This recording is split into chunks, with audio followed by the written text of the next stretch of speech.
Alright, I think this is recording. Let's take a look at number 5 on our review. We see that we have a rational equation. Um, I'm going to go ahead and subtract 2 from each side.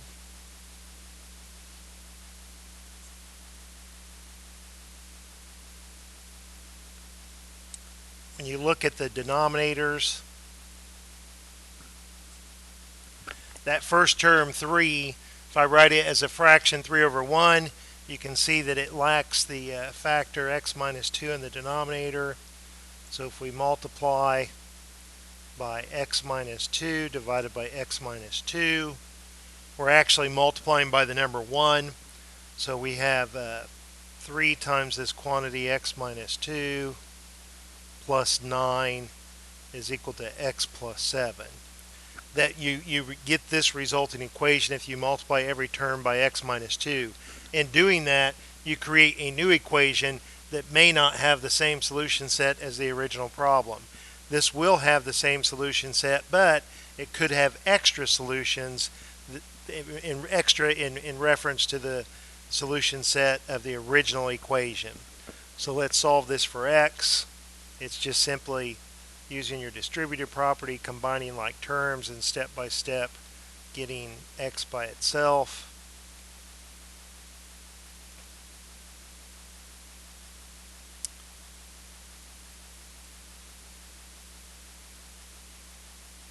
I have the x equals 2 as a possible solution. Like I say, if you ignore and you forget to come in and check that, you'll fail to recognize that it's extraneous. If you plug in x equals 2, here in the denominator you get a 0, and even in this denominator you do, but all it takes is one denominator for you to have a 0. Division by 0 is undefined, and we can't say that undefined equals undefined. So this is an extraneous solution.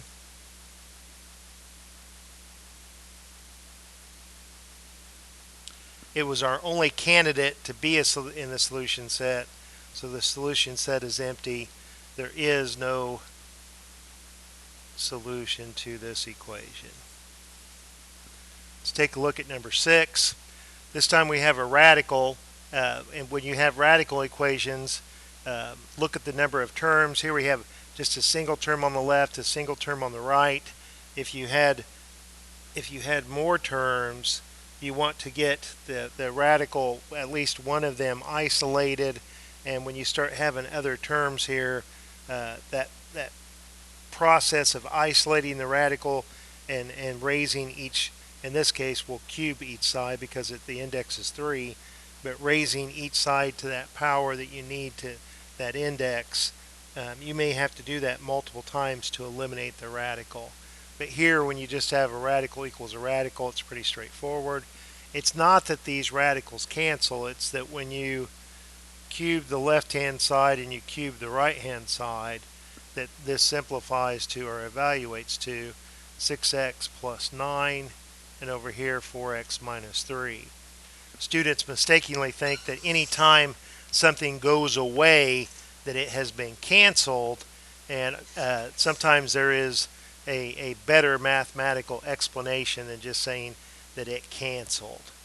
Alright, let's subtract 4x from each side.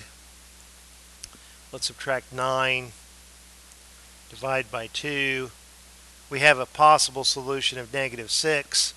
If I don't have to check, with the index being odd, I don't have to worry about taking the even root of a negative number. If you have an odd index like that in an equation, it's never going to be extraneous. So I know that x equals negative 6 is a solution to this equation. Here we see that we have a rational equation. We've got variables in the denominator. Whenever you have a variable in the denominator, you're concerned that you could have division by 0. Specifically, here I can see if x were equal to 3, I would have division by 0, or if x equals negative 2, I would have division by 0.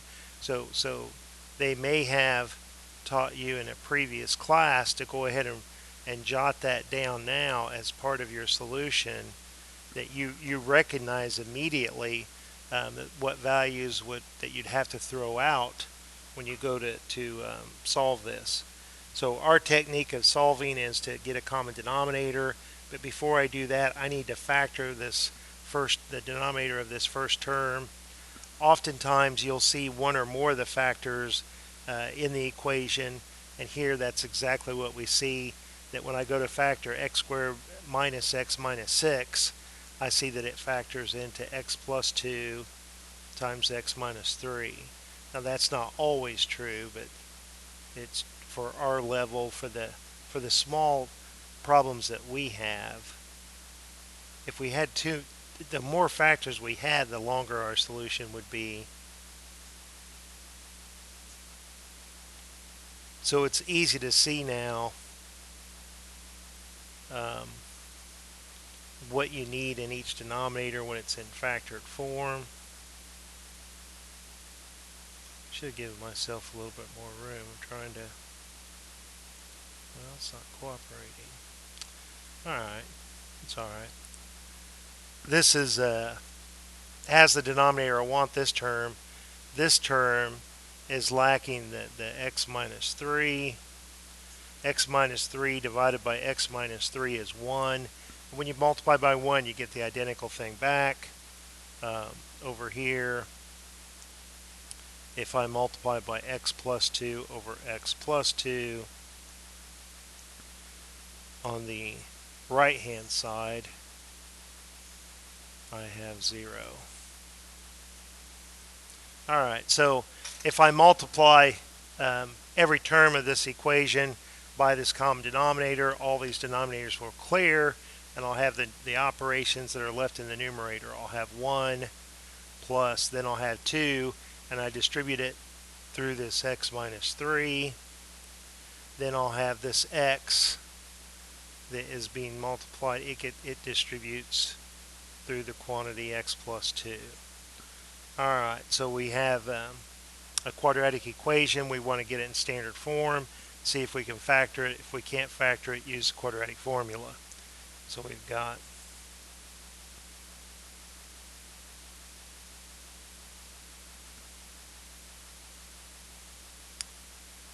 alright, so I only have one quadratic term. I've got two linear terms,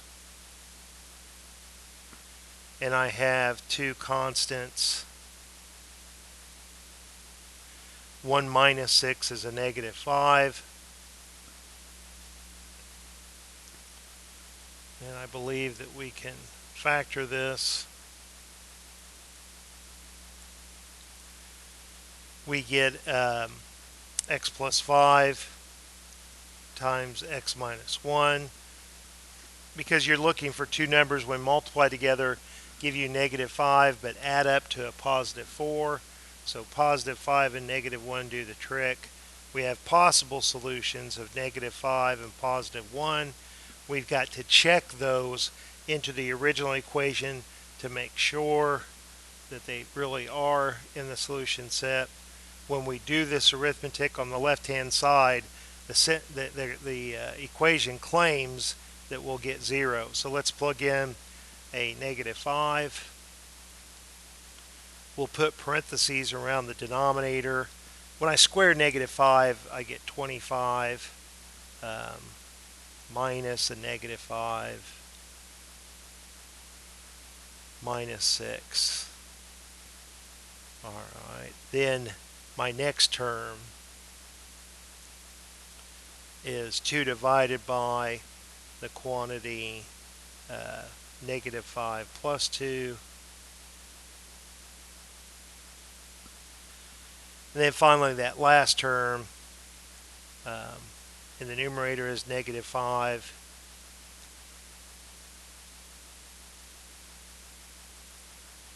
In the denominator, negative 5 minus 3.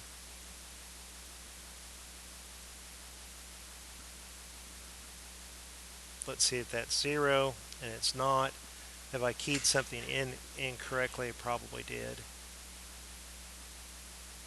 See right there, I forgot to close that parentheses. So if we bring back that entry,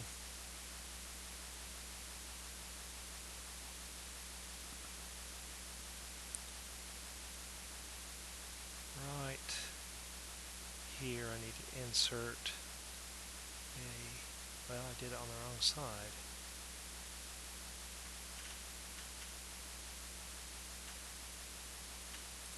That'll close the parenthesis on the first term. Then I've got plus 2 divided by, I have parentheses around that denominator. So you want to be careful. There we get 0. You want to be careful when you're doing your check that you don't make a mistake in your check. You know, this did check out, but when I was plugging it in the calculator, if I didn't take time to look at what I entered in the calculator, I might have thought, hey, that's extraneous, and thrown it out. But you know, with the rational equations, it's going to result -2 and +3 are the only ones that are going to be extraneous. If this technique leads to other solutions besides those two numbers, they're going to check. At least I'm fairly positive of that. I don't ever remember seeing a situation where it wouldn't. I can't imagine the special cases. The only extraneous solutions for a rational equation are going to result from division by 0, and you can see that if you have it in factored form, that -2 and +3, if our technique had either one of those values, then they would have been extraneous, and they're the only ones that are going to be extraneous, is what I believe. Alright, so if I plug in 1, I've got 1 minus 1, that's 0, divided by a -6. I've got 2 divided by, if I plug in 1, I've got 3, because 1 plus 2 is 3. If I plug in 1 into the last term in the denominator, I have 1 minus 3, which is a -2. So if I've keyed that in right, we should get 0, and we do. So both of these check. They're in our solution set for this rational equation in problem number 7. Alright, let's take a look at this one. We have a radical equation. We have a single radical. On the right hand side we have two terms, but neither of those terms contains a radical. We say that the term contains the radical has been isolated, so we're ready to square each side of the equation.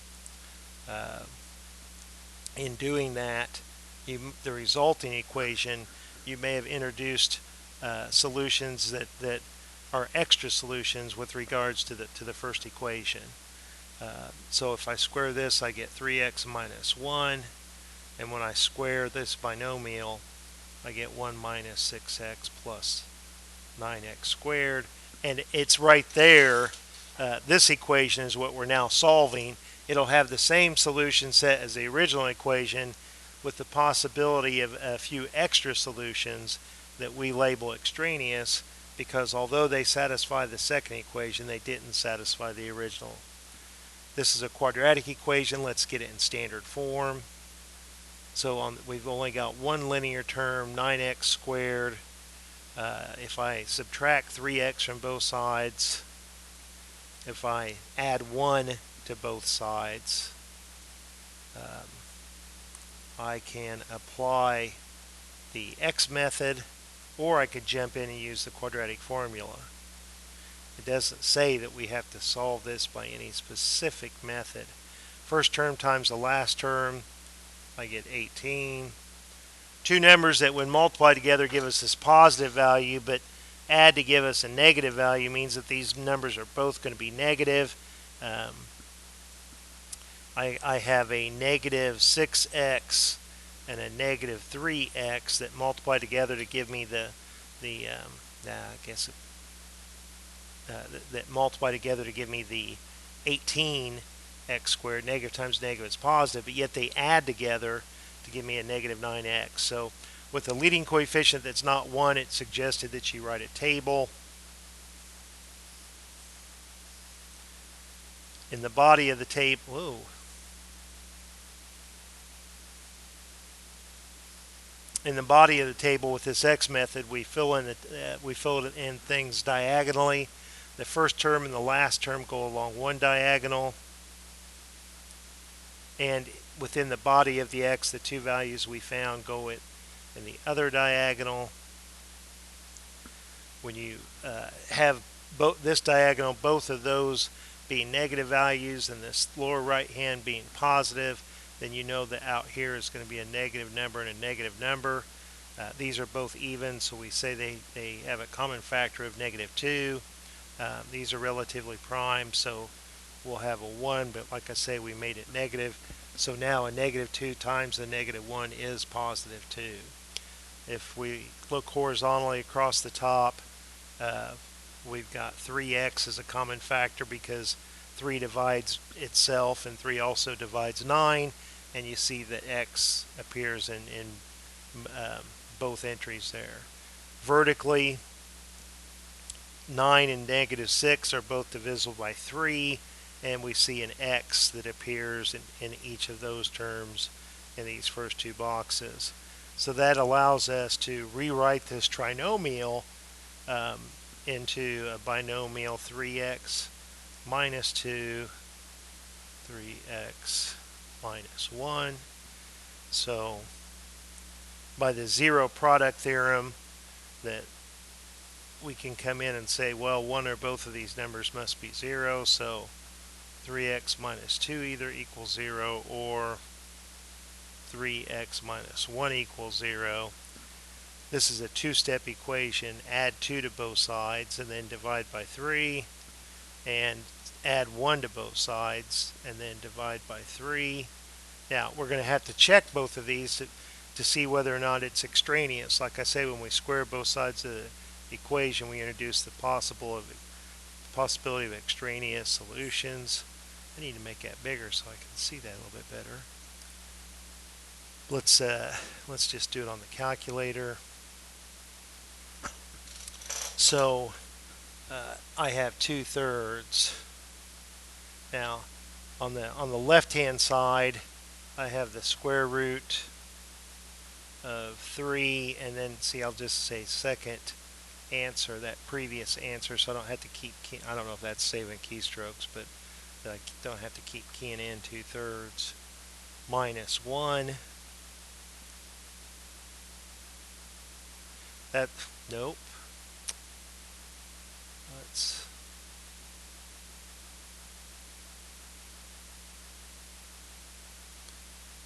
I need to move that cursor and get it. No, I did not need to do that. Alright, so there's there's the left hand side. If I plug in 2/3, the 3's cancel and 2 minus 1 is 1 and the square root of 1 is 1. On the right hand side, I've got 1 minus 3 times 2/3. 1 minus 2, that's going to be a -1, so this guy is extraneous. Remember that this principal square root will never equal a negative value. If we plug in 1/3, you've got 1/3 of 3 is 1, 1 minus 1 is 0, and over here 3 times 1/3 is 1, and 1 minus 1 is 0. This one checks, but the 2/3 was extraneous. It was a solution to the equation that we got that resulted from squaring both sides, but it was not a solution to the original equation.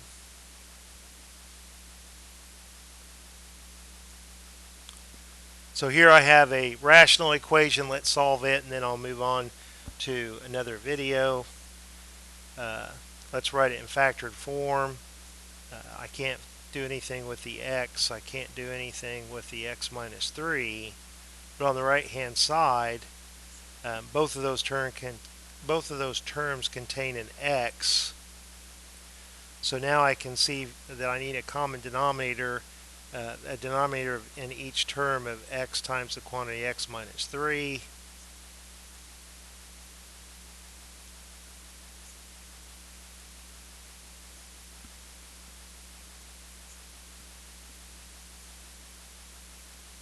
I'm missing a factor of x here, and we have the denominator we want over here. Alright, so let's multiply every term by that denominator. That clears my fractions, leaving me just the operations in the numerator. I've got 4 times the quantity x minus 3. I've got 8x. That equals 24. If we distribute the 4 through and combine like terms, 4x and another 8x give me 12x. Subtract 12. To solve for x, we'll add 12 to both sides. That'll be 36, and 36 divided by 12 is 3. However, again, you can see right here that 3 minus 3 is 0, and you could 4/3 plus something that's undefined. Well, that's not going to equal anything. You can only when we add, we have to have a number plus a number. We can't have a number plus something that's undefined. So that's extraneous. It does not check.